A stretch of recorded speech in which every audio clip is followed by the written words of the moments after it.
کسی کو کوئی بات سمجھ آ جاتی ہے، کسی کو کوئی بات سمجھ آ جاتی ہے، چھوٹی سی بات لوگوں کو ٹریگر کر جاتی ہے۔ میں آپ کو بتاؤں، میری اپنی زندگی میں ایک چھوٹی سی بات جس نے مجھے ٹریگر کیا، میرے ایک آفس کے کولیگ تھے، نئی انہوں نے داڑھی رکھی، ان کے والد صاحب تعویذ دھاگے کا کام کرتے تھے، تو وہ نئے اس طرف آئے، نماز پہلے پڑھتے تھے، مجھے انہوں نے 5,000 روپے دیا۔ یہ میں بات کروں 2007 کی، 2007 کی، اس زمانے میں 5,000 روپیہ، آج 11 نومبر 2018 ہے۔ مجھے کہتے ہیں جی میں اب دین کی طرف آیا ہوں تو داڑھی رکھ لیے، لوگ مجھ سے مسائل پوچھیں گے، تو آپ نہ مجھے کتابیں دین کے اوپر لا کے دیں، کوئی میں پڑھ لوں تاکہ مجھے مسئلے پہلے ہی پتا ہوں۔ تو سارے ہم بھی بابی تھے اس وقت، ٹھیک ہے نا، تو میں نے جناب ان کے لیے بار شریعت خریدی، اچھا جی اس طریقے سے ملفوظات اعلیٰ حضرت، احکام شریعت، قرآن بھی اس نے ان کو خرید کے دیا، کیونکہ یہ تو ظاہر ڈائریکٹ پڑھنے سے انسان گمراہ ہو جاتا ہے نا، سمجھا کرو نا، تو یہی کہہ رہے ہوتے ہیں نا، ہم بھی یہی کہتے تھے۔ اچھا تو اس کو کتابیں، میں ابھی بھی، وہ بھی میرے ساتھ ہی ریورٹ ہوا ہے نا، ابھی ہم ایک دوسرے کا بڑا مذاق اڑاتے ہیں، تو میں اس کو کہتا ہوں تم میرے لیے ہدایت کا سبب بنے ہو۔ ہوا یہ کہ اس ملفوظات اعلیٰ حضرت میں وہ عبارت آتی ہے نا کہ نبیوں کی بیویاں قبروں میں پیش کی جاتی ہیں، ان کے ساتھ شباشی کرتے ہیں، نعوذ باللہ۔ یہ عبارت نا اس نے کہیں پڑھی، تو بیچارہ دنیا دار بندہ تھا، اس نے انڈر لائن کر لی۔ اگلے دن آفس میں آ کے مجھے کہتا ہے یار یہ مروکیڑی کتاب تو لے کے دیتی ہے اللہ کے بندے، دیکھ دیکھ کے لکھے ہے، کیا لکھا ہے؟ کہنا نہیں پہلے مجھے بتاؤ، اگر کوئی کہے کہ نبیوں کی بیویوں کو قبروں میں پیش کیا جاتا ہے ان کے ساتھ شباش، میں نے کہا استغفر اللہ، اتنی گستاخانہ بات لکھی ہوئی ہے؟ تو اس نے نا کہا یہ آپ کے اعلیٰ حضرت نے لکھی ہوئی ہے ملفوظات میں۔ مسئلہ 71B ہے میرا، انڈیا اور پاکستان کے بزرگوں کی 19 گستاخانہ عبارات کا تحقیقی جائزہ، جو سر سینکڑوں نہیں ہزاروں لوگوں کی اصلاح کا سبب ایک لیکچر بنا، الحمدللہ۔ مجھے وہ کہتا ہے یہ دیکھو لکھا ہے۔ اب جب اس نے کہا نا اعلیٰ حضرت نے لکھا ہے، اب میرے لیے اعلیٰ حضرت سے اختلاف اسی طرح سے جیسے کیسے کوئی صحابی سے کوئی اختلاف کر دے، اور میں پہلے کہہ بھی چکا ہوا تھا، تو میں نے درمیان میں نے کہا یار یہ مس پرنٹنگ ہوگی۔ وہ کہتا ہے یار مس پرنٹنگ کو چھوڑو، اگر یہ انہوں نے لکھا ہے تو یہ غلط ہے، کہ میں نے کہا غلط ہے، انہوں نے بھی لکھا ہے۔ بس سر یہ ایک قبولیت کا لمحہ تھا، اللہ نے میری بات سن لی کہ میں غلط کو غلط کہنے کی جرت رکھتا ہوں۔ جب پہلی دفعہ میرے سامنے آیا، میں کتنے دن پریشان رہا کہ یار اتنے بڑے بڑے بزرگ بھی غلطیاں کرتے ہیں، تو میں نے پھر تحقیق شروع کی۔ اسی دوران میں نے قرآن حکیم کا ترجمہ جو ہے نا پری ڈیٹرمنٹ ریزلٹس کے بغیر پڑھنا شروع کیا، آہستہ آہستہ آہستہ آہستہ چیزیں سمجھ آنا شروع کی، اور آج آپ دیکھ رہے ہیں کہ پوری دنیا میں انجینئر ہو رہی ہے۔ اس لیے نہیں کہ میری کو تعریف کر رہے ہیں، اس لیے وہ کہتے ہیں یار ایک ایڈی شے آ گئی ہے، وہ جو انجینئر کا فطرہ اٹھا ہے نا، وہ اہل حدیث تو ہم سے زیادہ پریشان ہے۔ سر تہاڈی پریشانی بھی نظر آ رہی ہے، تو سر وہ ہر گلی سے جو انجینئر نکل رہا ہے وہ اس لیے نکل رہا ہے کہ ہر گلی میں ایسے لوگ موجود ہیں جن کے دماغ میں ڈرل اور ان کو بات سمجھ آ جاتی ہے۔ ایک جملہ کسی کی زندگی بدل سکتا ہے۔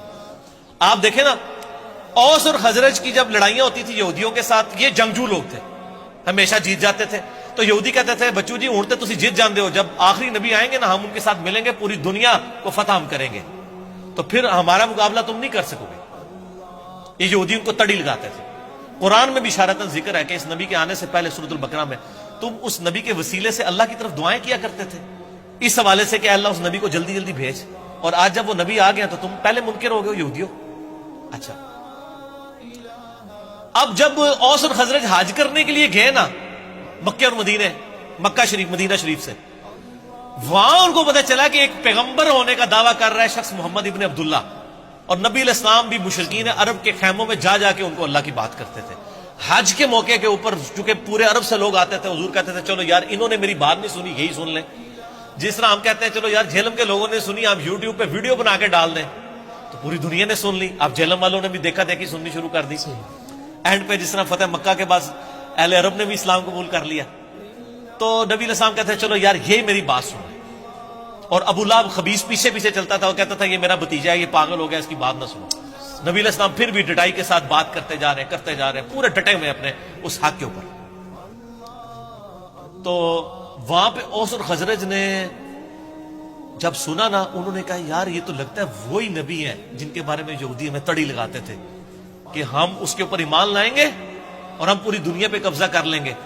تو انہوں نے کہا پہلے اس سے کہ یہودی ان پر ایمان لائیں، ہم کیوں نہ مسلمان ہو جائیں۔ وہ ہدایت جو ڈائریکٹلی یہودیوں کی کتابوں میں تھی، وہ انڈائریکٹلی اوس اور خزرج کے لیے اسلام قبول کرنے کا سبب بن گئی، اور یہودی مر گئے۔ ہائے ہائے ہائے، قرآن کی تفسیر لکھنے والے ایاک نعبد و ایاک نستعین بابوں کو پکارتے مر گئے، ان کا ترجمہ پڑھ کے لوگوں نے اللہ کو پکارنا شروع کر دیا۔ یہ قسمت کی بات ہے سر۔ اوس اور خزرج نے اسلام قبول کیا اور سر رومن اور پرشین امپائر پھر ان لوگوں نے گرائی ہے۔ اوس کے سردار تھے سیدنا سعد ابن معاذ، سعد ابن معاذ، جن کے بارے میں بخاری میں حدیث ہے اللہ کا عرش بھی ہل گیا ان کی وفات پہ۔ غزوہ خندق پہ ان کو تیر لگا تھا نا، عمر سیریز میں سر انہوں نے وہ منظر فلمایا ہے، تو وہ رگ جاری ہو گئی تھی ان کی، تو اسی پہ ان کی شہادت ہوگی۔ اور سعد ابن عبادہ وہ خزرج کے سردار تھے جو 155 اصحاب صفا کا کھانا ان کے گھر سے روزانہ جاتا تھا، ٹھیک ہے۔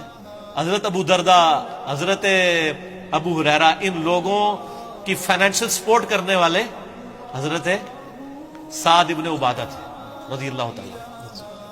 تو سر ان لوگوں نے بات کسی اور کو سمجھائی گئی، تبدیلی کہیں اور آ گئی، بک کہاں اور تھی، تبدیلی کہیں اور آ گئی۔ اس لیے آپ کو کہا جاتا ہے آپ سچی بات کریں تو انشاءاللہ تعالی بات پھیلے گی۔